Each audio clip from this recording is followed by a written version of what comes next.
से झकझोर देने वाली, रूह कांपने वाली भयावह तस्वीरें सामने आई थी। आज ना चाहते हुए भी बार बार उस मंजर की याद आ रही है। असल में तो जो युद्ध है वो वेस्ट एशिया मतलब खाड़ी के देशों में चल रहा है, लेकिन उसका सबसे बुरा खामियाजा इस देश की जनता को भुगतना पड़ रहा है।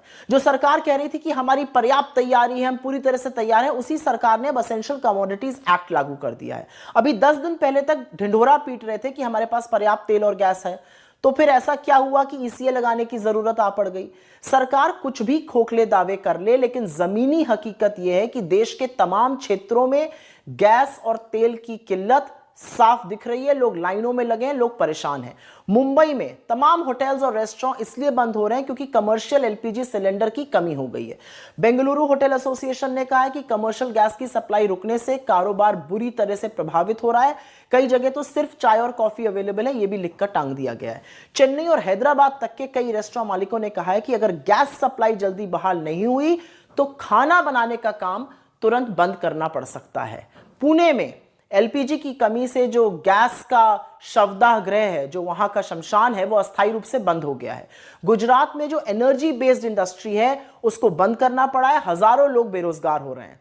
यहां तक कि महाराष्ट्र के कुछ इलाकों से पेट्रोल डीजल के लिए लंबी लंबी लाइनें लगी तस्वीरें सामने आ रही हैं और ये भयावह हैं।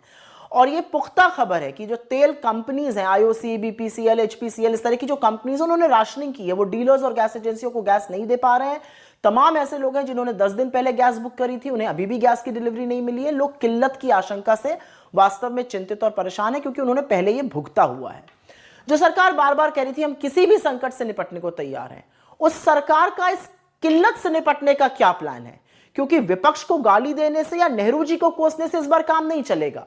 संकट की इस घड़ी में एप्स्टीन के महामित्र हरदीप पुरी किस बिल में छुप गए? क्योंकि वो देश के पेट्रोलियम मंत्री भी हैं, वो कहीं दिखाई नहीं दे रहे हैं। एप्स्टीन का जो गैंग इस सरकार में भरा पड़ा है वो किस बिल में दुबक कर बैठा है? सरकार कह रही थी हमारे पास 75 दिन का इमरजेंसी स्टॉक है, सरकार के मंत्री कहते हैं हमारे पास सिर्फ 25 दिन का स्टॉक है। भाई सच क्या है? कौन सच कह रहा है, कौन झूठ कह रहा है, ये भगवान ही जानता है। एक आंकड़ा समझिए, इंडिया की जो डिपेंडेंस है क्रूड ऑयल पे, जो हम इंपोर्ट करते हैं, वो 2014 में 77.6% थी, 2026 में 88.6% हो गई। जो annual crude oil production India में था वो 2014 में 37.8 मिलियन मेट्रिक टन था, जो अब घटकर 28 मिलियन मेट्रिक टन हो गया। मतलब डिपेंडेंस क्रूड ऑयल पे बढ़ी 14.2% जो बाहर से आता है, प्रोडक्शन गिरा 26%। सरकार कितनी भी मुंहजबानी कर ले, कितने भी खोखले दावे कर ले, जमीन पर चूल्हे ठंडे हो रहे हैं, कारोबार ठप हो रहा है, लोगों की संभावित नौकरियां जा